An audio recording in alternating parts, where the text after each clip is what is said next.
G'day guys, Jared McMillan, J&J Rural. Alright, the time has come to answer last week's How Come Hump Day Episode 1 question, which was why do some operators leave their front attachment all the way up in the sky while they're slashing the paddocks? As I expected, the general consensus was pretty much things that I already suspected, but was like, there's a couple of good answers. Two in particular that I really liked. One was by Mitch, who suggested that maybe it was for shade, which, as silly as it sounds, is like, it could almost be plausible, except for the fact that most of the time I see these guys with their things up in the air, they're in an air-conned cab. So, otherwise, let's go through a few answers, shall we?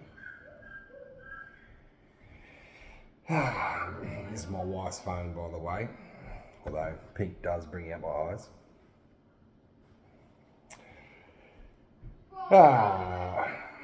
We have one person's answer to the question was, it's the middle of the week, downhill to the weekend. Obviously, I know why it's called Hump Day. There's only two possibilities why you'd call it Hump Day, and the other one I won't say because we try and keep it G-rated. The general consensus is that people seem to think that it somehow having your bucket up in the air helps keep you balanced. But no. The further up your attachment is, the more it changes your center of gravity. So if you have a third of a ton of weight up in the sky, you hit a little divot, you're going to go, whoa. And then it becomes pucker time, doesn't it? What happens if you hit a wombat hole? You go.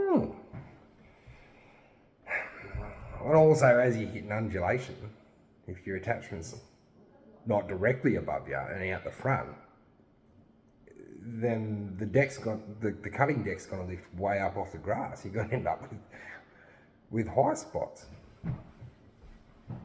Ask me how I know.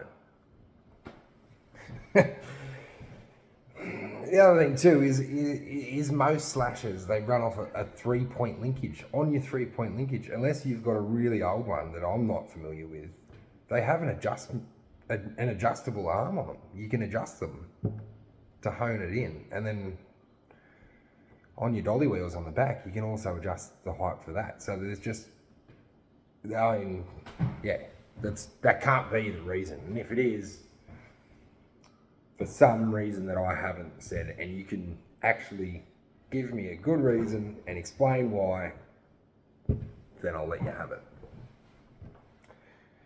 But by far, my favourite answer was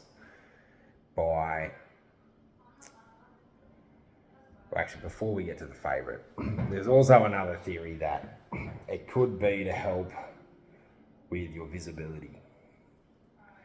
When you're sitting on a tractor and your attachment's down the front, you probably lose about a foot of visibility at the front when you're looking down at an angle over it. You got to be pretty hard done by if you can't remember what you've just seen a foot ahead of the next foot ahead in front of you. Like, nah, not buying it. Either that or you need to get a Specsavers. A couple of other theories I've always had is maybe it's for airflow, but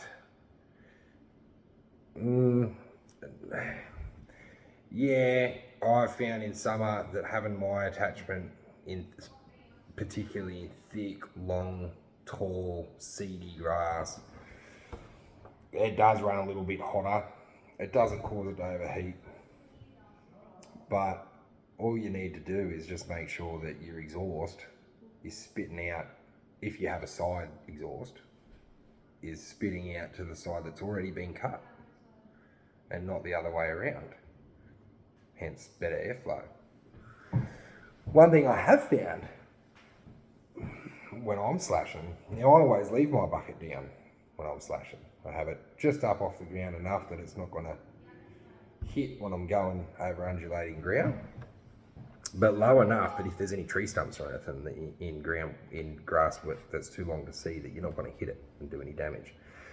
But one thing I have found is having the bucket down at a level like this, as you're pushing through the grass, it folds the grass over, and then it actually stops the grass from bunching up on your air vents, on your front grill, and clogging all your air vents. So I can think of reasons why it's good to have your attachment down, but not up. Anyway, let's cut to the chase. The best answer I've received, and I got a little giggle out of this one, so thank you to Joanna. And I'm gonna paraphrase here. Joanna says, I reckon it's because my partner's tractor is so old that it slowly comes down on its own. Hence, if he has it up, it takes longer before he has to adjust it again. Or it's to make it look better than it is. I can relate to that. But really, again, I think it's for balance. Don't know. So I think, like many things, maybe they do it because it's the way their dad did it or their grandfather did it, and that's probably because some bloke at their local had a yarn to him one day going, I like to do it with it up in the air because you can see better and it gives you a better level cut. But yeah, like I said, if you can actually give me a good excuse, good reason, and back it up, and maybe even provide an example, then yeah, I'll let you have it. Anyway, so it concludes last week's Howcome Hump Day. Stay tuned tomorrow for a new question, which I'm a little bit excited and intrigued about, but you'll have to wait till then. Thanks, guys.